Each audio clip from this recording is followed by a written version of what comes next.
हमारी intelligence agencies बहुत अच्छी तरह से उस पर काम कर रही है। दाऊद इब्राहिम 1993 के मुंबई बम ब्लास्ट केस में मोस्ट वांटेड आतंकवादी है। उस पर मुंबई में धमाकों की साजिश रचने और उसके लिए धन मुहैया कराने का आरोप है। आतंकी संगठन अलकायदा से नजदीकी रिश्तों के चलते अमेरिका ने भी दाऊद को अंतर्राष्ट्रीय आतंकवादी घोषित कर रखा है। पिछले 20 साल में दाऊद को पकड़ने के लिए कई बार दावे किए गए। आज फिर एक बार केंद्रीय गृह मंत्री सुशील कुमार शिंदे ने दाऊद को पकड़ने के लिए दावा किया है। लेकिन कुछ सुरक्षा विशेषज्ञ कहते हैं कि ढिंडोरा पीटकर बताने की केंद्रीय गृह मंत्री को क्यों आन पड़ी थी और इससे फायदा सिर्फ दाऊद को ही होगा। वीडियो जर्नलिस्ट प्रशांत मोहिते के साथ सुभाष शिर्के, न्यूज नेशन, मुंबई। अब यही सवाल हम भी उठाना चाहते हैं। आखिरकार भरत, ये बताइए कि अगर भारत सरकार किसी भी तरीके से दाऊद इब्राहिम पर हाथ रखना चाहती है तो क्या हम ये वाकई में ढिंढोरा पीट कर कहेंगे कि भाई साहब हम आपको पकड़ना चाहते हैं, जरा हमारी गिरफ्त में आ जाइए? नहीं, यही मैं आपसे कह रहा हूं कि इन चीजों का ऐलान नहीं होता है, इन चीजों पर एक्शन होता है। एक्शन की कोई तैयारी नहीं है।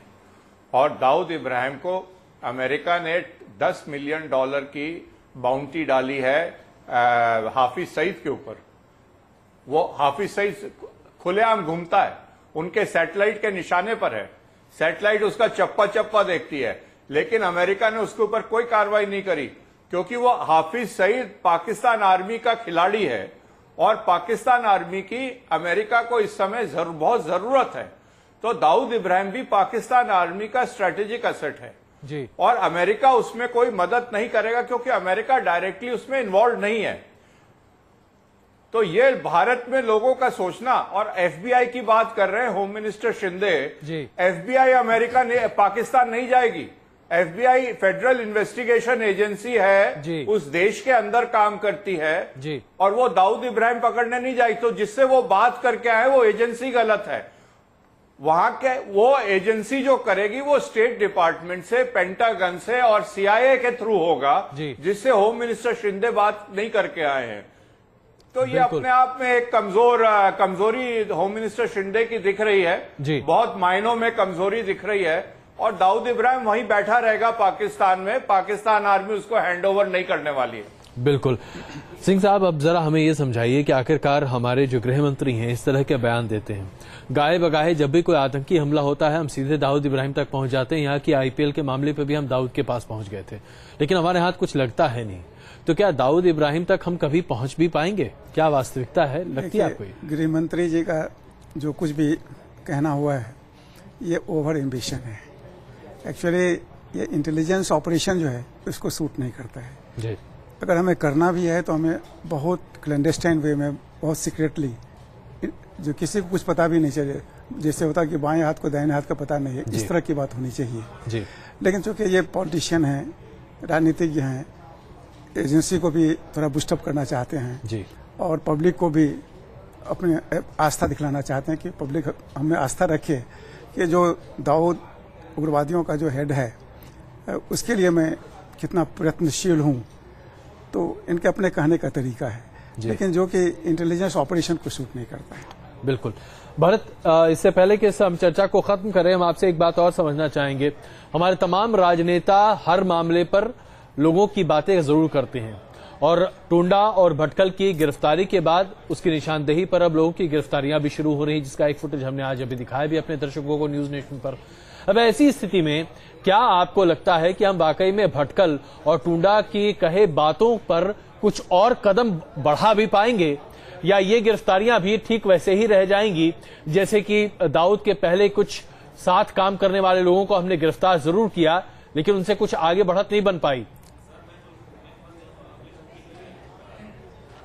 नहीं, सबसे पहली चीज यह है कि दाऊद इब्राहिम का गिरोह इंडिया में आज भी काम कर रहा है उसके इशारे पर, और वो इतना पावरफुल लोगों के साथ मिला हुआ है जी, जिसके कारण उसके गिरोह को इंडिया में न्यूट्रलाइज नहीं कर पाए आप। वो आज भी आईपीएल में इन्वॉल्व है, इसमें इन्वॉल्व है, प्रॉपर्टी में इन्वॉल्व है, बेनामी उसमें इन्वॉल्व है जी। फेक करेंसी एक्सपोर्ट हो रही है खुलेआम, वो भी दाऊद इब्राहिम के। तो जब आप अपने घर में होम मिनिस्टर शिंदे अपने घर को ठीक नहीं कर पा रहे हैं, उसकी जड़ यहां से नहीं उखाड़ के फेंक रहे हैं, तो वो FBI के पास जाके मदद की भीख मांग रहे हैं। बहुत बड़ी गलती और बहुत बड़े सपने देख रहे हैं। बिल्कुल। और ऐसे में आपको क्या लगता है कि आने वाले दिनों में हम वाकई में कोई बढ़त भी कर पाएंगे या इन तमाम लोगों की गिरफ्तारियां यूं ही बेजा चली जाएंगी? नहीं, जो गिरफ्तारी हुई है, जितने लोग अंदर चले जाते हैं और उसमें इंटेलिजेंस एजेंसीज जो काम कर रही हैं, वो तारीफे काबिल है, ऐसी बात नहीं है। लेकिन इतना ज्यादा जहर फैल गया है कि 2 लोग 4 लोग पकड़ने से ये इसका सलूशन नहीं निकलेगा। इंटरनल सिक्योरिटी को मजबूत तो करना है और इनके पकड़ने से कुछ कमी जरूर आएगी, पर बहुत बड़ा तालाब है, अगर उसमें 10 बूंद कम हो जाती है तो ऐसा नहीं होता कि उसमें पानी खत्म हो जाता है। बिल्कुल। तो जो जहर जहां से आ रहा है, हमारी इंटेलिजेंस एजेंसीज को कोवर्ट ऑपरेशंस जो हाथ आज बांध दिए गए हैं वो खुले देने चाहिए, जिससे वो आगे कोवर्ट ऑपरेशंस के लिए डेवलपमेंट कर सके और आने वाले समय में जहर को कहीं वहीं पर न्यूट्रलाइज करने की कोशिश करें। बिल्कुल। आप दोनों का बहुत बहुत धन्यवाद इस चर्चा में शामिल होने के लिए। इसमें कोई शक नहीं है कि भारत सरकार अपनी तरफ से तमाम बातों को सामने जरूर रख रही है।